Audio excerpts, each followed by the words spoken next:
Welcome to Below the Line, where we talk about working in Hollywood from the crew perspective. My name is Skid. I was an assistant director in Hollywood for the better part of 8 years, and now I'm not. Today, we're talking about Jericho, a CBS television series starring Skeet Ulrich that ran for 22 episodes from 2006 to 2007, and then, following a successful fan campaign, came back for a second and final season in 2008. If you haven't seen it or want to revisit it before listening to the podcast, it's currently streaming on Netflix. For listeners not familiar with the premise of the show, it was about the fictional city of Jericho, Kansas, in the aftermath of a limited nuclear attack on the United States. At Rotten Tomatoes, the tomato meter for the first season is 48%, and while the second season clocked in with a markedly improved 60%, the series was canceled after only 7 more episodes. But here on Below the Line, as always, we're not focused on what the critics thought. My guests are crew from the show. First, Jericho's on-set dresser, Mike Loomer, or simply Loomer, as he's known within the industry. Loomer, welcome to Below the Line. Thanks, kid. Glad to be here. Loomer, over at IMDb, you've got a ton of credits. What are the ones that have kept you busy, and what are you working on now? Oh, well, I just wrapped up Speechless for ABC, and I'm rolling out the spring slump like everybody else, looking for another project. Loomer, good luck with that, and glad you've got time to join us today. Next, Tom Seymour, Special Effects. Tom, welcome. Thanks, you Skid. Thanks. Happy to be here. Tom, your IMDb page has quite a few movie credits, but I understand you've been working at Criminal Minds for more than a decade now. Tell us about that. That is correct. Criminal Minds has been on the air for 15 seasons. I've been there for 10, but that train's coming into the station. We will be wrapping for good on May 10th. Wow, Tom, that'll be a good time for a retrospective. I hope you'll put on your calendar. We'll get you back on the show. Great. Finally, we've got one of the department grips, Mike Morales, also known as Big Money Mike. Mike, how are you today? I'm swell, brother. Thank you for having me. So, Mike, what have you been doing since Jericho? Man, I got to say, one of my claim to fame is I just wrapped Quentin Tarantino's latest movie, Once Upon a Time in Hollywood. And of all the projects I've done since Jericho, this is without a doubt the one that's probably going to last with me and have the same impact that Jericho did for many years to come. You know, Mike, for frequent listeners to the show will know that I had a couple of folks on in a previous episode who also worked on that show. Mike, let's stay in the loop. We're going to talk about that movie when it comes out. So glad to have you. I'm sure I'll be back for that. Yes, sir. And so finally today, we're actually joined by a fourth guest, Jason Moore, also known by his online handle, Rubber Poultry. Jason did not work on the set of Jericho, but rather, Jason was a key figure in the fan campaign that saved the show. Jason, thanks for joining us here on Below the Line. Skid, it's great to be with you all. So, Jason, what do you do in real life?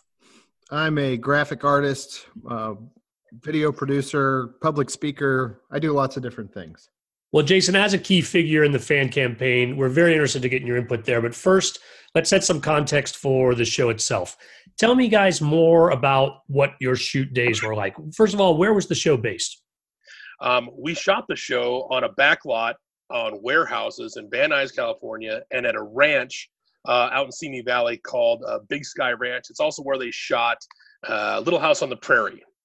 And then we kind of were at those two main locations with breakouts here and there. And how many days did you have per episode? Boy, I don't remember. I think it was 8. It was 8. It was 7, according to No. 7 and 8. First season was 8, and then in the second season, I heard the budget was slashed like $9 an episode, so it was down to 7. But normally it's 8 days, and that's what it was on Jericho first season. So about how far is that ranch from downtown LA? You guys were driving out there every day? It was feet inside the zone, just inches. I mean, I think they maybe stretched the line out a little farther just to keep it inside. But yeah, it was right there. And remember, when you say that they were inside the zone, it's meaning that they didn't have to pay you any location or travel to get there. You're expected to report with a regular call time, no extra accommodation for the distance. Yeah, I think they bust us from the dirt parking lot into the dirt field because it was that close. And for those people that don't know what the zone is, it's typically 30 miles. They can travel you 30 miles, on your time and your dime. No, but Tom, where is the 30 miles from? Is it like from the city, like La Brea and something? It was from the courthouse originally, but you can now define your zone differently by where come on, by where you're at. Oh yeah. We could talk union contracts all day long. That's a whole other podcast. That'll be a whole other podcast. We'll talk about the contracts. So, guys, so already starting out, this sounds like a difficult environment to do the kind of shoot where you're out in the middle of the wilderness. You're talking about, it's basically post-apocalypse, although Jericho is pretty good shape through the course of the series. Guns, fighting, remote locations. This just sounds exhausting. You got to tell me it was more fun than that. The show was really difficult. It was a hard show. Yeah. It was a really hard show. But, our cast and our crew is what made the show worth doing. And, I mean, the storylines were amazing. And, I mean, I remember those days when scripts would come out and everybody would just – you couldn't drop what you were doing, but every free second you were fumbling through to read what was just happening in the next script. Not breaking it down, just seeing what happened. Did you guys get your scripts well in advance? I mean, in other words, did you have a good sense on the crew side how much of a plan they had in advance for where the show was going? No. we typically would get the new script on day one of the script we were shooting, or the episode we were shooting. Skid's something I would like to mention, though, that kind of funny to set the context. When my boss, J.D. Street, who is the effects coordinator, when he was contacted to do the show, he said, okay, it's like based on the premise, I'd like to start with myself and two guys full time, that being myself and Charles Cooley. And their response to JD was, it's like, well, it's really not going to be that kind of a show. It's going to be more character driven. There's not going to be a lot of action. That's not the way we're envisioning it. And he said, well, given that the premise is post-apocalyptic America, he goes, I think you're wrong about that. He goes, so can we just start with me and two and then see where we go from there? And they're like, well, okay. And it turned into JD, myself, Charles Cooley, and at least three other guys, at least 3 days per episode. So it turned into quite more of an action kind of show than they first envisioned. Tom, let me ask some follow-up questions on that. So typically on a show with special effects, what kind of full-time department are they going to have? How many folks? It depends a lot on the show, but, because special effects is kind of a luxury department, every show, no matter what it is, a romantic comedy, action thriller, whatever, everybody needs camera, lights, wardrobe, set dressing, props, but not every show is effects heavy. So on a small show that's not effects heavy, you may only have a coordinator full time and then, an assistant that bounces in a couple of days per episode. And then, you bring on extra people as you need them. But, if you've got a big action adventure show, something like SWAT or something like that, then you may have, a 4 or 5 person crew full time. Well, we're talking about getting involved with the show. Mike, what anything unique about the grip department on this? How did you get involved? Okay, in the grip department, you have the key grip, then you have the best boy grip, then you have the 2 dolly grips, which move the camera, and then you have usually your 3 or 4 regular worker bee grips. I was a worker bee. And I got a call from the best boy grip, whose name coincidentally was Jack Bauer. That was his name. You remember that, Tom? Jack. And he's retired now. He and I are still dear friends. He lives in Idaho. But he called me up and said that one of his grips could not take the physicality. He could not take the heat because I think we were filming the summer of 06. He says, what are you doing? I said, I'm not. He said, all right, well, you're starting on Monday. And that's it. And I came in there and 2 other grips, and we hit the ground running. And that's how I came to be, and I just never left. What Tom said was right, where, I guess they thought it was going to be this character thing. And then I remember in the grip department, we always had about 3 or 4 extra grips every time we went out. We had to. The grips, when everyone says, what is a grip and what do they do? It's very hard to try and explain it to the layman. We do the set lighting. We push the camera on the dolly. We do the rigging. We shape the light. What would you say, Tom? I mean, we're like someone once said that the grips are the Marines of the Hollywood industry. And I was like, okay. I prefer Navy SEAL. Yeah, we're pretty much the badasses, or we used to be.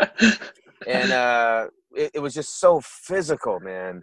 We had to build these these big frames, and it was cold and a big sky, and there were snakes, and I'm not a big fan of snakes, and it was dusty and it was dirty, and it was just so hard. And I remember this. Oh, Tom, tell me if I'm wrong. When we had to do like the snow, when we had a tank on there once. I remember we had to do snow, and for whatever reason, we're shooting up there in Van Nuys, where I believe they shot the Peach Pit for Beverly Hills 90210. The fake snow made it feel like it was colder. I remember that. So it was freezing.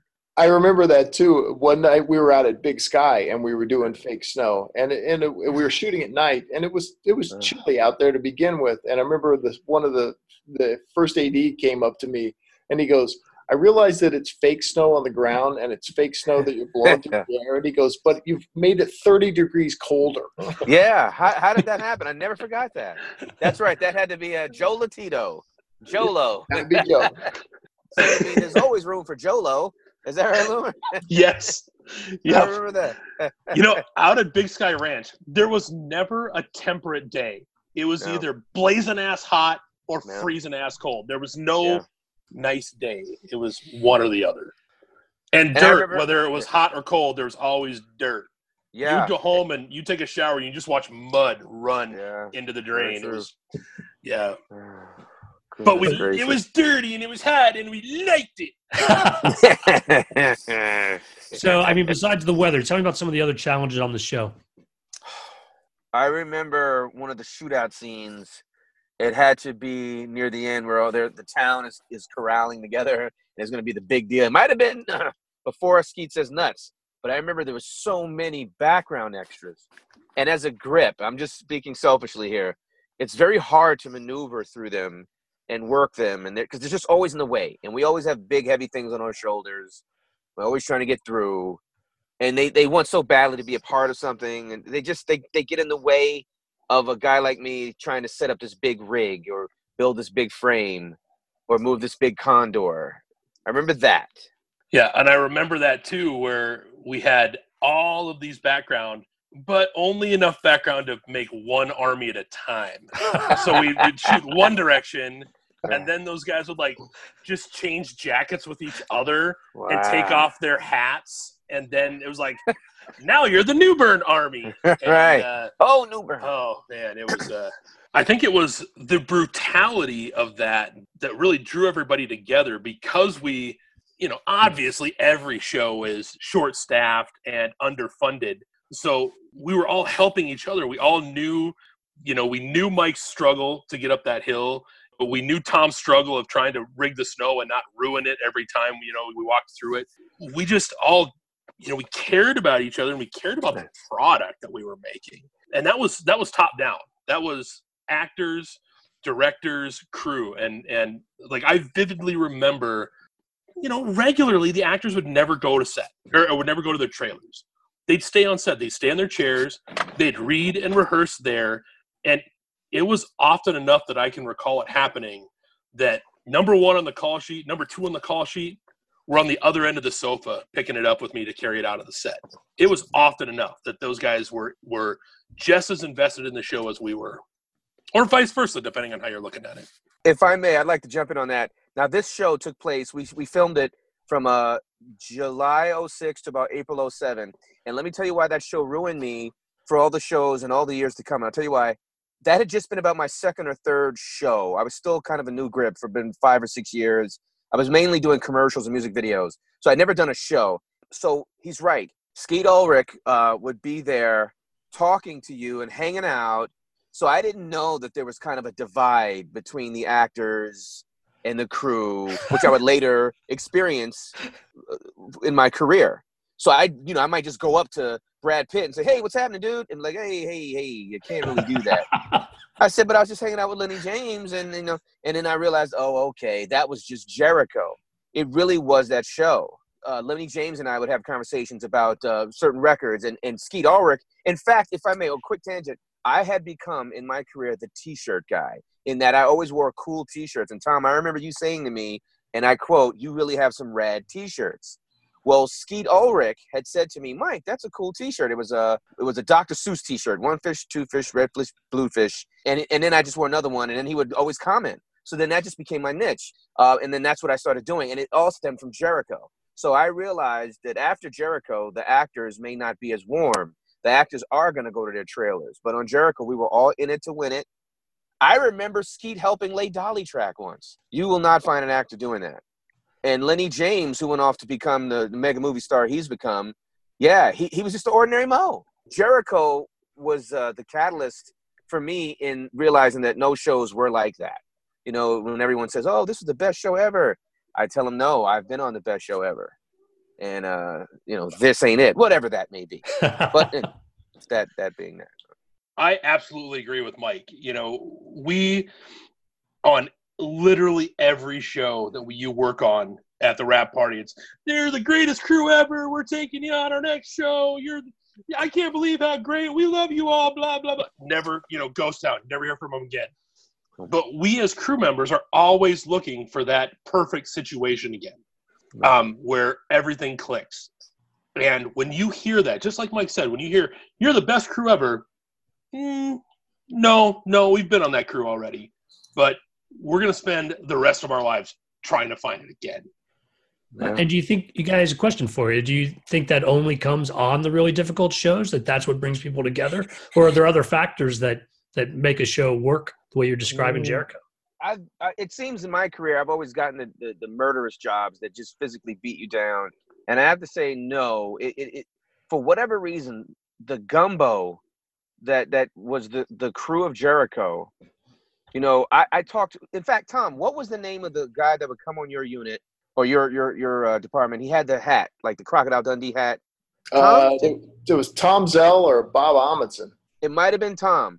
Yeah. And he and I saw each other a couple years later, and he said that in all his 90 years of experience, he said he has never been on a show before or since where he saw that chemistry. It was something about that crew. You know, when I see one of the camera operators who are now a DP today, and by that I mean it's director of photography for those who don't know, or I see a guy that was an electrician, now he's a gaffer, we always talk about Jericho. And we talk about that and how much we miss that. Because I've been on harder shows, and I think that, you know, we wind up hating each other as crew. It's nothing that can be explained. So I've just come to understand that Hollywood is just a beatdown, and I'd much rather watch movies than make them. Again, to reiterate what Mike and Loomer said, and it's hard to put our finger on how this happened, but on every job you work on, every show like that, you always meet a couple of people that are really exceptional human beings. They're pleasant, they're polite, they're helpful, they're empathetic. You know, they're not just absorbed in their own little world. You know, you meet those people on every job you work on. For whatever reason, on Jericho, it's like all those people got on the same show. You know, and as a friend of mine said, you know, one time, he goes, there's people that show up to work in the morning to do as little as possible, and there's people who show up to do as much as possible. And all of those as much as possible people were all on Jericho. Everybody helped everybody else. Everybody was respectful of everybody else. There was very little of the, you know, ooh, that's not my job, you know. Yeah, you know, very true. To get the job done. I hate to interrupt you, Tom, but that's so true because, like I said, when I left Jericho, I just expected, okay, well, this must be what shows are like. And I found that that's not it at all. That was not the case. And that's when I started to become very begrudging towards TV. And I realized, okay, well, this is just a beatdown. This is just a job. And Jericho just ruined it for me. It's like, I guess if you're in a great relationship and then that breaks up, and then whoever you go to see afterward, then they never compare to Superman. You know, like Lois once told him, you're a tough act to follow. Well, that's just what Jericho was. You know what I mean? Yes. Yes, I do know that. So, guys, are there specific scenes or episodes that strike you guys as particularly challenging that maybe you wouldn't have been able to handle without a crew as in sync as you guys were?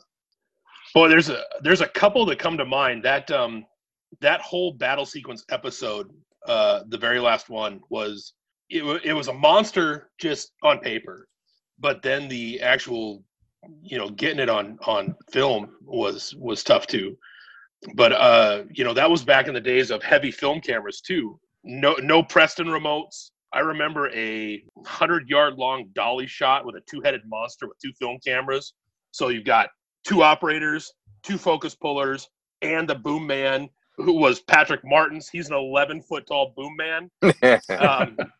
all on one dolly being pushed through our main street. Well, Skeet's running down the street.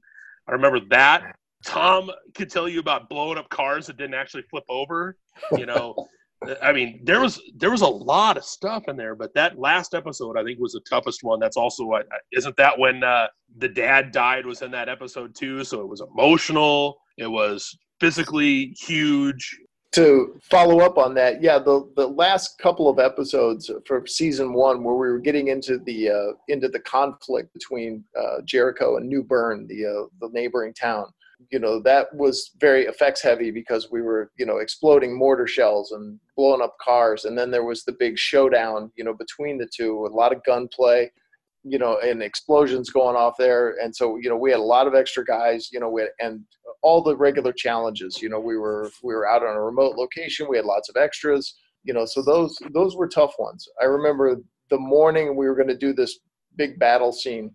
JD gathered all the effects guys at the back of the trailer, and he said, okay, he goes, you know, we got a busy day today. We got a lot to do. This, you know, it's a very ambitious schedule. They got a lot, you know, on paper that they're trying to accomplish today. And he goes, and we're going to work as quickly and as efficiently as we can. And he goes, but weirdly enough, and he goes, part of our job today is to be the voice of reason. And he goes, and keep people from getting into trouble. But yeah, it's a common observance on sets, television sets, particularly when they are under crunch, but big ambitions for special effects that sometimes people move a little too fast, and it can be dangerous. You read about it in the news, but you're saying you had those pressures on Jericho, or things were synced up? And I don't know of any reports of people getting hurt, but there was a ton of stuff going on in those last episodes. No one really got hurt, but I'm not a fan of snakes at all. And I don't know if you or Loomer or Tom remember when that snake, yeah, everybody remember that. There was this snake that one of the cranes moved, and it looked like it was a 90-foot python to me. And as soon as I saw that snake, this is a big sky, I took off. And I wouldn't even come back to set anymore. And then there were just snakes everywhere. And I just have a problem with that. So that's all that I remember. But as far as anyone getting, you know, badly hurt, no, nothing that I can remember. So maybe some psychological scarring. Very much so. I remember as a grip, one of our carts went over the hill, the house on the hill, and one of the grip carts just rolled over. Boom! and then, no, not to be undone. One of the truck drivers, the Teamsters, Bobby, I think his name was, one of the trucks fell into the ravine. We had to get the truck out.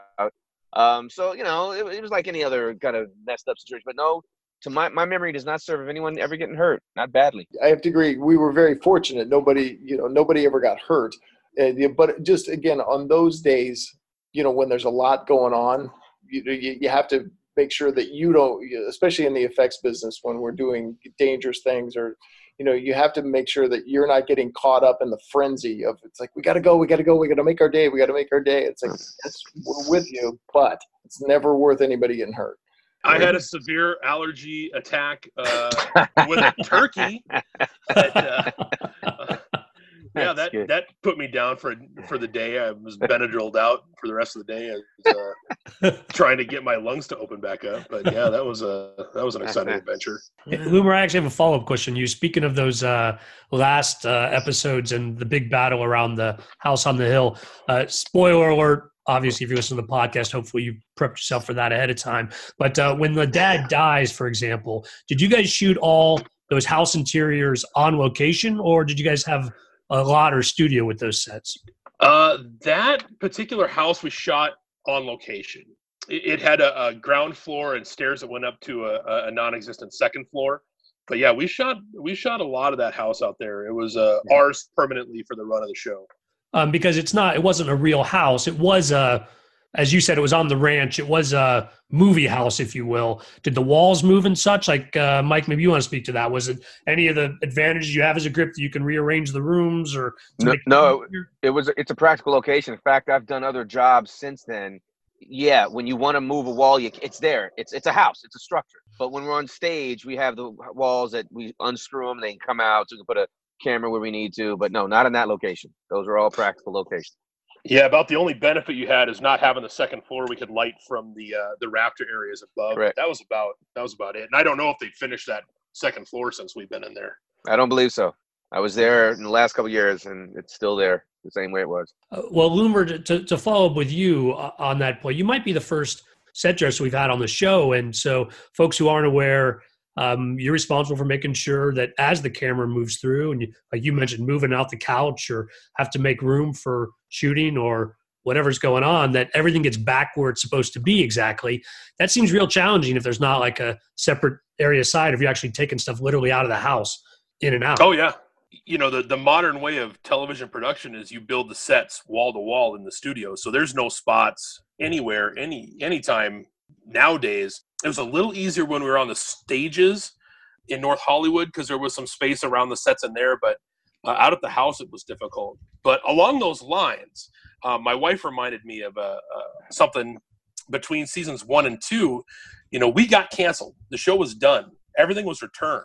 And then the show got brought back. And some of the things that we had rented for season 1 were already out on new shows. So I remember fielding questions from people that were like, all right, in season 1, in the greenhouse, there was a matchstick holder at the right end of the mantelpiece that wasn't there in season 2. What was the significance of that? And you just have to like, yeah, somebody else rented that, or we couldn't find it again at the prop house because prop houses are massive, and we did the best we could, but the show was canceled, and then they're like, okay, we'll make another one, and so we had to quick put it all back together and try and go again, and it was difficult. Loomer, that's a good segue for talking about the cancellation of the show. So first, did you guys know when you were filming the final episodes that it was going to be the end of the show, first season? No, absolutely not. We had solid numbers throughout the run. The writers and producers always told us, hey, the network said you don't have to hit a home run, but get us on second. We felt, and the numbers showed that we'd hit a triple. We had good numbers. We were winning our time slots regularly, but you're not going to get Dallas numbers anymore. Well, and so Jason, this is a good time to bring you back to the conversation. So outside the show, you don't know any of these guys at this point. It's just a show you enjoy. Tell us more about where you were and how that went down. Well, I want to start by saying, for the record, I wasn't one of those people that was so anal about the details. I was contacting Loomer to figure out what props. There was a mystery around this show, Mm-hmm. but that wasn't my MO as I watched. With television, it's always a little frustrating to get invested in a show. I almost want to wait now till the second or third season to decide if I want to watch something, because you get invested in it and then it goes away. And Jericho was this show that was like, just every week was pretty incredible. And they ended on this amazing kind of cliffhanger where the patriarch of the whole show, Johnson Green, is killed. And it's like, oh my gosh, this is going to be incredible. Wait till season 2. And then the thing gets canceled. The fans just went nuts. And I remember one day I was searching for something, I don't remember, and I saw a little blurb on there that said, if it's up to Jericho fans, Jericho may get a second season. And it had already been canceled. So I clicked on the link to figure out, what is this all about? And found out that some fans had organized a protest of sorts to bring the show back. In the last episode, there's a story that is told about the famous speech from the Battle of the Bulge, where the words nuts was uttered. And that's really where it all came from. A fan came up with the idea that we should send CBS peanuts as a protest to bring the show back. Over the course of 2 weeks, 40 tons of peanuts ended up on the lots at Jericho. Fans were very passionate about that. So I was somebody who helped to organize in a way, but I'm a video producer, graphic artist, that sort of thing. And I made a season 2 trailer. The show had been canceled. So this is in the period between when it was canceled and when it came back, to sort of get everybody fired up. Like, this is what season 2 would look like. And the fans just kind of went crazy. Not just because of what I did. There were multiple efforts. Fans were raising money. They did a billboard. They did an ad. Oh gosh, what was it? Hollywood Reporter. I mean, there was all this stuff that was happening, and CBS was paying attention. I have to ask, Jason, so you're saying that you were instrumental in getting the show back. You're willing to because and I don't want to insult anyone. I don't know what's the correct a moniker, Trekkie or Trekker, but this almost seems Star Trek-like in its fandom as far as the fans. I will say I was just one of a handful of people, so I wasn't like the guy at the top or anything. I was among a handful of people, and so there was a guy who's passed away named Sean Omak that had a blog talk radio show, and he was the one that came up with the idea for we should send nuts to CBS. And what happened was he was actually able to get a number of the producers and writers, and actually Loomer, that's where I got to know Loomer, was on that show. And so I called in and I said, you all may know me as Rubber Poultry. And they're like, oh my gosh, you did that trailer. And I said, yeah, that was me. And they said, oh, we loved it. We're watching, we're paying attention. And if you can come to Comic-Con this year, we'd love to meet you. And so I went to Comic-Con. I stood up at one of those microphones in a room full of 2,000 people and said, you all may know me as Rubber Poultry. And the whole panel stood up and gave me a standing ovation. And then the crowd turned around like, oh my gosh. And who is this guy? And so the crowd all knew who you were too. Well, I guess that's true to an extent. So I was invited back to the green room to hang out with Skeet Ulrich and Lennie James and Ashley, 4 or 5 of the principal actors, and I got to know some of the writers. And so I think the show had been brought back at that point. And what began to happen was that I was communicating pretty regularly with the producers and the writers and people like Loomer. I would sort of communicate to the fans some of everything was on, I was sort of cleared to say certain things. Right. And I became almost like this fan liaison between, and I was not the only person, but I was one of the people. And so another really interesting thing that came out of all this is that as a result of the show coming back and having a role in it, I formed relationships. I do speaking engagements on creativity and collaboration and stuff like that. And I had something in LA, and I think it was like 14 or 15 people from the show, including crew members, principal actors, producers, writers, and we all had dinner together. And I've kind of maintained these relationships. So I never expected to be a fan in the beginning. Loved the show, tried to help do a few things. And then unfortunately, I got invited to the set, but unfortunately it was after they had finished shooting the second season. So I got to walk on Main Street of Jericho, but it was in decay and falling apart. So let me go back to the crew on this. Guys, you hear the show's canceled, and suddenly there's this fan campaign. Are you aware of the campaign that it's going on, or did you just get a call to come back for a second season unexpectedly? Well, I was still on the show in wrap. We were wrapping the sets, getting everything returned to the prop house, doing an inventory while the Nuts campaign was started. And there were a couple of like our network showrunner kind of came in and said, why don't you guys drag your feet a little bit and let's see what happens. And so we kind of were watching and looking at the stuff that was coming. I mean, the tons and tons of nuts being delivered to New York City. I mean, I remember seeing pictures of the entire hallway. One side of the hallway was pallets of nuts, like 7 feet tall, as far down this hallway as you could see. And that was just at one of the buildings. They were sending them to LA too. And at some point they started, CBS was bringing them over and dropping them in our warehouse just because we were there. So as we kind of drug our feet prepping it, then all of a sudden they're like, okay, you get some more. So then we immediately went back into going and getting everything we had just returned and bringing it back to the stages. I mean, it was a roller coaster ride. I don't want to say emotionally because we all know shows get canceled. We all know move on to other shows.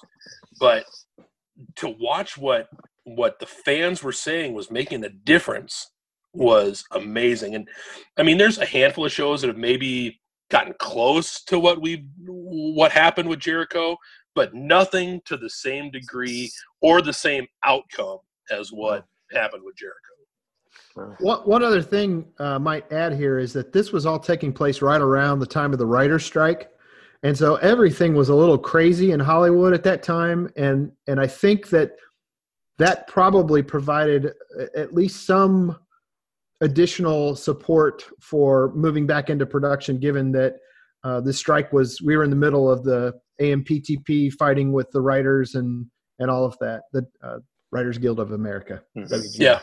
When the show got canceled, we were all sad about that because we had enjoyed working on it so much, and we were really hoping for a second season, and with more cool stuff to do and to work with the same great people. But we heard the plug got pulled, and it's like that's just the nature of the beast.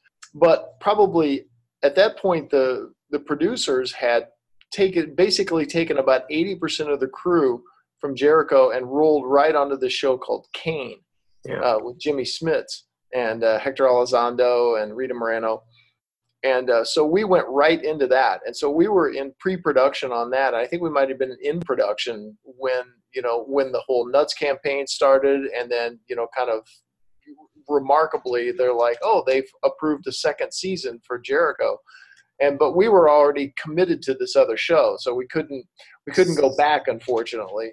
But for us, we were working with my boss, JD, found somebody to take over, as the effects coordinator, on the second season of Jericho. And then we were trying to kind of hand off all the information to them of like what, precedents we had set and, how we had gone about things, so it was a smooth transition and things, the look and things stayed consistent.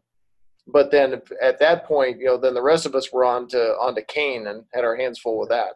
So, Tom, you think the second season held up? I watched the second season, and actually there was a couple of times where just the schedule allowed it, where a few of us went and worked a couple of days on season 2.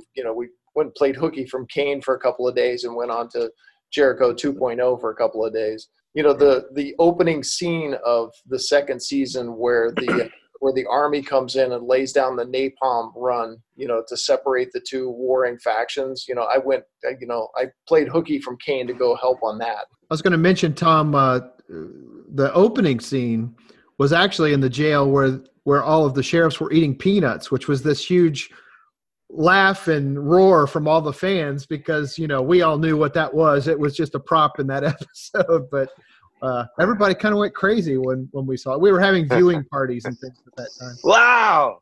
Is it real? Oh my goodness.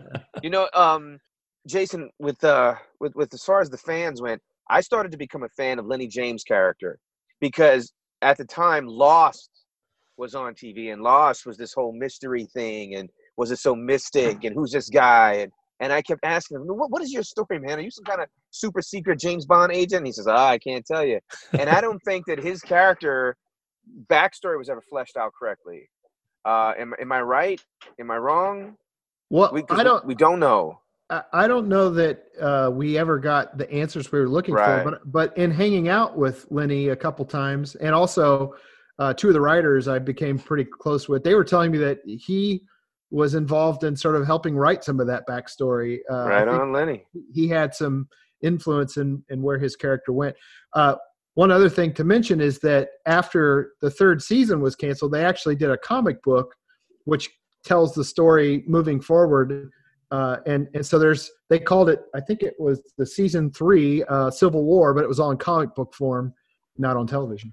See, Mike, when you're between jobs, you can go find that. You can catch up on what you missed there. Yeah, that's a good. What? And I just got the book. I just so happened to be asked by the producers to do the cover for the compilation where they put all of them together. So that was another one of those kind of pinch yourself moments where you're a fan of a show and then you actually get to work with the people, which was pretty incredible. I had my own personal disdain for the show, just talking as a worker bee, because we just got our butts kicked as Grips.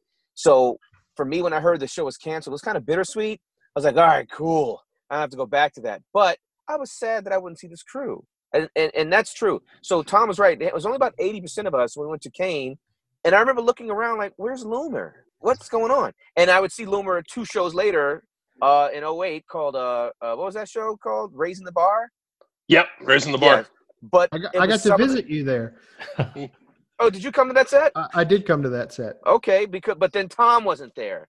So we started splintering out, and you started to realize, well, Jericho was something that happened, and it's never going to happen again, and you're never going to capture that again. And I'm embarrassed to say that that's absolutely correct.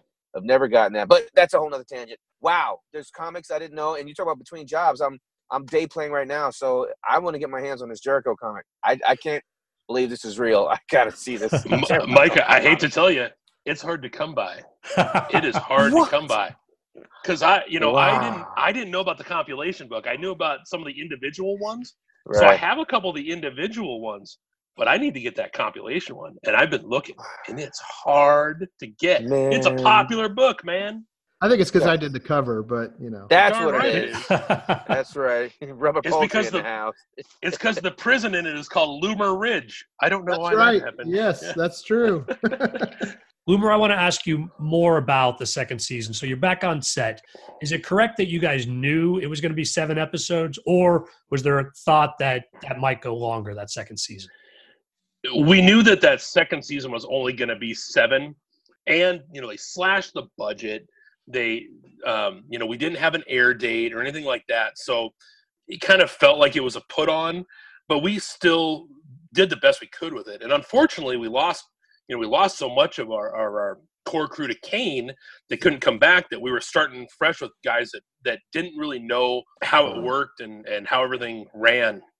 And I would come across that as a set dresser when the new director would come in and go, okay, can we get some people carrying grocery bags out of that grocery store? And you just go, nope. Nope, that thing was looted in episode 4. That thing's empty. There's nothing in there for them to bring out. Like, well, what are they supposed to do? Wander around and look sad, give them a backpack and a gun. That's it. And it was trying to dress people, prop wise and stuff like that. It became more difficult not having our family unit there again. But it was a little bit tougher. And then knowing that it was only 7 also made it difficult. And then we also kept getting kind of bizarre notes from the studio, like, oh, you got to make the scene sexier. It's the apocalypse. It's not sexy. It's not sexy time here in the apocalypse. It can't be like that. I remember, some of the, I won't name names, but sitting in the cast chairs, scratching their heads going, has anybody watched this show? And that was kind of the bummer about it, is that we knew we were making something that was great, that people liked. And it seemed like the network just didn't get it. And that was disappointing. And I remember on the final night of shooting, Skeet is over Lennie in the ambulance, and they got this note from the studio, like, Skeet needs to reach down and caress Lennie or touch him in some way. And I remember the actors just kind of going, okay, that's not anywhere what our dynamic is in this show. And so I remember them both doing the scene, and then they're like, okay, now we'll do the alternate, which is the touch. And they do the scene, and like Skeet kind of taps him on the shoulder, and they both look at the camera and kind of go like, is that what you were looking for? And, obviously that, yeah. It was disappointing that the network didn't go, holy shit, people love this show. Let's go at it gangbusters style. And instead they're like, let's get this booger off our finger and, give them what they want just so they'll go away. That was disappointing. So there were no alternate endings, or, if they had come back for a third season, something might have aired differently, because it leaves open the future story, as Jason mentioned, that's told in the comic books, but it does reach a much more, shall we say, precise conclusion than the first season did, which ended on that huge cliffhanger of what the battle just about to start. Yeah, I think we did shoot an alternate, but I don't honestly remember what it was. It's been 13 years, And what I remember about the show was the people on it and the people involved in saving it. The story was good, and I enjoyed the story, but I mean, I get still asked questions from people that are like, hey, in episode, and I'm like, whoa. I mean, was that the one with the tank? Is that the one where the National Guards came in? Is that the one where the generator fell out of the sky? Is that the one, I don't know the answers to those questions when people ask, but I love the show, and I love the people on the show more than that. Loomer, didn't it come back as a mid-season replacement even? I think they had the episode shot and they delayed them or something, didn't they? Yes. Our time slot was taken by the juggernaut series of Viva Laughlin. which got like, I mean, we had reasonable numbers. This thing had garbage numbers, and they kept it on longer than they should have, just to be like, see, we told you it wouldn't work in this time slot. And then they brought it back as a midseason replacement. They dumped it like starting in January, like right in the middle of football season, and so it was getting pushed around from football games, if I remember correctly. Yep, that's right. And they didn't do any sort of advertising for it. Yeah, it's like they, dear CBS, I love you. Please hire me for future shows. You really played that card badly. They could have taken that show and just embraced what it was. Embraced what the fans did to bring that show back. And again, they just brushed it off. Like, go away now. Thank you for the nuts. We'll send those to the Army. The fans loved the show so much that after it was canceled the second time, they raised $8,000, donated money, and had me do a national television spot for it to bring it back. And we got one of the actors from the show, Brad Beyer, to voice it. So they wouldn't let it go. They were still committed to, can we do this again? In fact, the name of the ad was Save Jericho Again, and there was a website and everything. Didn't happen the second time. But it does feel like CBS let go of a pretty incredible opportunity because the fans, they just had a love affair with this show, and they wouldn't let go. CBS really had the tiger by the tail on this one, and they sadly let it go.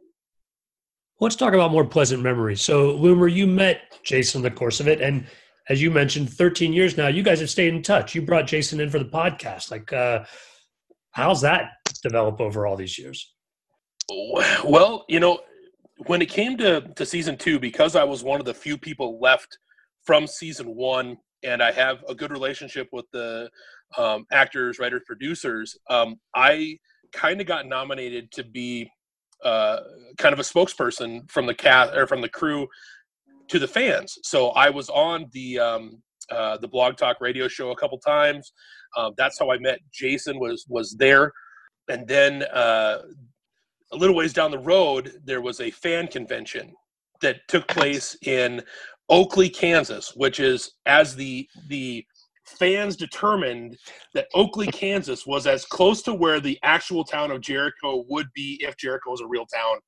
And it was in the middle of nowhere in Kansas. And I went with Jason and I met him there. That's the first time that we actually met, but we became friends, not only through working on trying to save the show or discussing the show after it was saved, but we just became friends in real life too. Yeah. And Jason actually, he undersells himself a little bit. He talks about some of the things that he did, but he doesn't talk about the massive amounts of graphics that he made that just became part of the daily flow of things that went to the public, that went to CBS, that were part of the show in an unofficial way. He made mountains of graphical work for it. And one of the things that he made that is still one of my most prized possessions is that in the talk in the extras, in the DVD extras, they talk about myself and the prop guy whose nickname is Dr. Booty fairly regularly. Yeah. And those the producers, when they were talking about us on the show, made a joke about how we were the in-action figures, because it seemed like every time they had a picture of us, we were just standing around or sitting around. Jason found a still of me standing perfectly still, and he turned it into an action figure. That and was he Jason? made an action figure graphic of me as the in-action figure. And then a while later, I get a package in the mail. He made the actual physical action figure of me. Dude, right and on. it is still one of my most prized possessions. Actually, I brought that to you in Oakley. That was on opening night. That was my gift to you. Yeah. Which, we probably shouldn't talk about all the graphics I did. My wife was like, "You've got real work to do. What are you doing all these graphics for Jericho?" The interesting thing about it is that CBS began to sort of take note, and I was in conversation a little bit with CBS, and I actually did a season 2 promo that they paid me for. I didn't get paid a lot for it, but I did a little teaser trailer for the second season with footage that they had given me before the season. So it was actually released on the Jericho message boards and all that. But yes, I took an old Batman action figure, and I took this stuff called Sculpey, which is like, and I'd never used it before, but I resculpted Loomer over top of this Batman action figure and made the whole bubble card. And I will make the link available to you all so you can kind of see that. But yes, but please. But what happened as a result of that was that Mike and I did become friends, and it was crazy. I'm not the kind of fan that would typically go to a fan convention, but when I heard Loomer was going to be there and one of the writers from the show, and then because I had built a relationship, the fans asked if I could drive the writer, Matthew Fetterman, from Denver to this convention. So I picked him up at the airport, and we had a 3.5-hour drive to this convention. So I started to form these relationships, and then the fans decided to put together a Jericho reunion.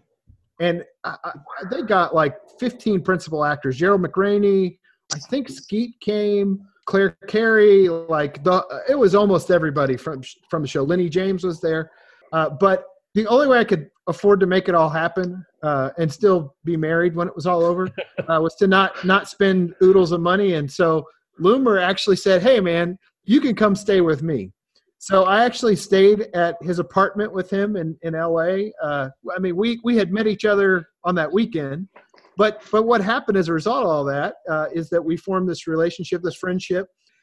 It's just kind of wild how it all, you start out as a fan of something, and then you're working with the people that are on it. Well, it sounds like a real history of relationships coming out of this show all around. Speaking to that, yeah, I've been on the show Criminal Minds for the last 10 seasons. And in that 10 seasons, there's been some Jericho reunions there because there's been a lot of actors that have come through our show and either as special guest police officers or FBI agents, or even a couple of times they were bad guys too. For example, Brad Beyer was on our show, Alicia Coppola, Beth Grant, Isai Morales. Isai Morales had a recurring role for part of one season, James Remar, D.B. Sweeney, and Ken Mitchell. Interesting thing about Beth Grant is Beth Grant played one of the serial killers, and she owned a funeral home with a crematorium, and that's how she was disposing of the bodies. So yeah, but every time one of those people would show up and I'd see him on the call sheet, and I'd go up to him and it was just like big reunion, hugs and kisses, and I'm like, oh my God, it's like, Jericho was so great.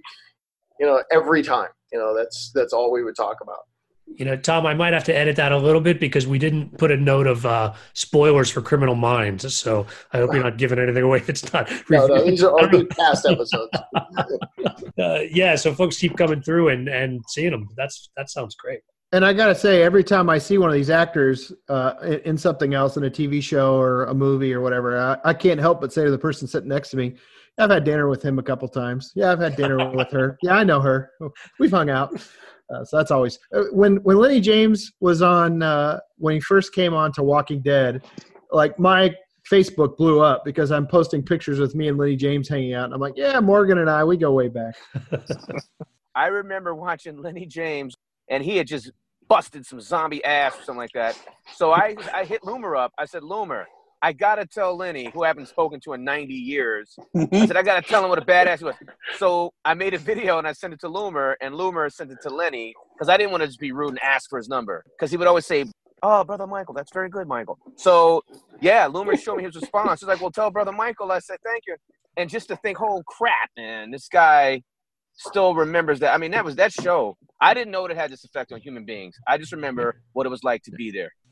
Yeah, it was awesome being able to talk to Lennie, after he got on Walking Dead, and just be able to send him a quick text and be like, oh man, you killed it on tonight's episode. And he was, it would be the next morning he would get back to us, but yeah, it was really cool to watch him, come from kind of an obscure English actor through our show now to be, the most recognizable person from The Walking Dead. He wants to be Doctor Who someday. And so I have done images up of him as Doctor Who, and he's gotten a real kick out of that. It just all comes back to this show. And as I'm listening to Jason say here and Loomer, I am embarrassed that I did not know that this show had such a following. I didn't. To me, it was just some job that beat me up, and I was glad it wasn't coming back so I wouldn't have to go on it. But then I was sad when I didn't get to go back.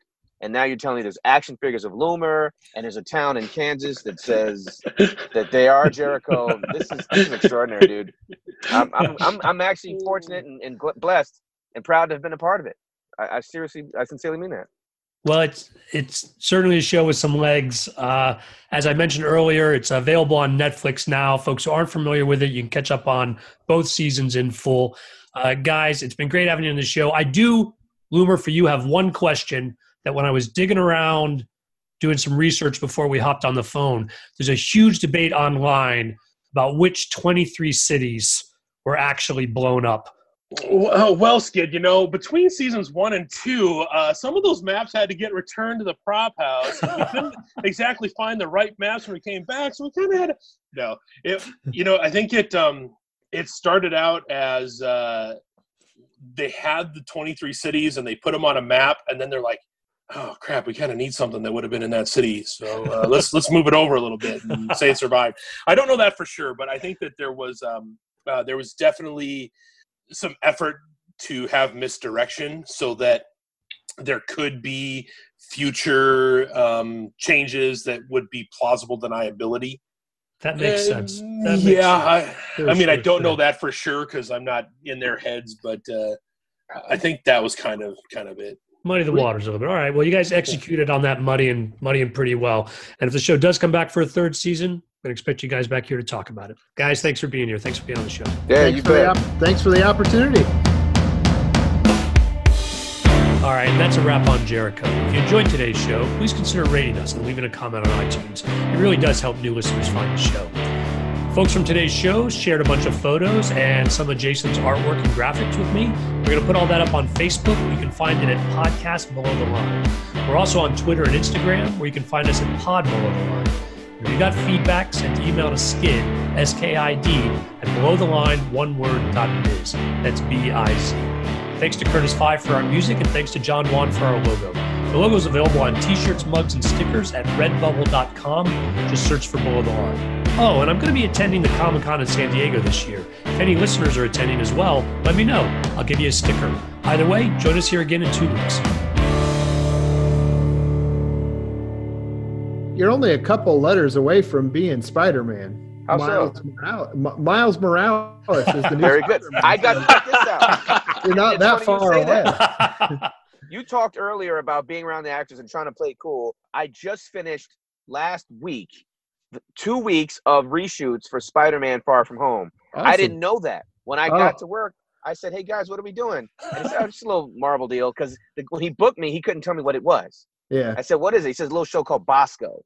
It's like when Return of the Jedi was being filmed, they called it Blue Harvest. Yeah. Right. I'm a Star Wars guy, too. Okay.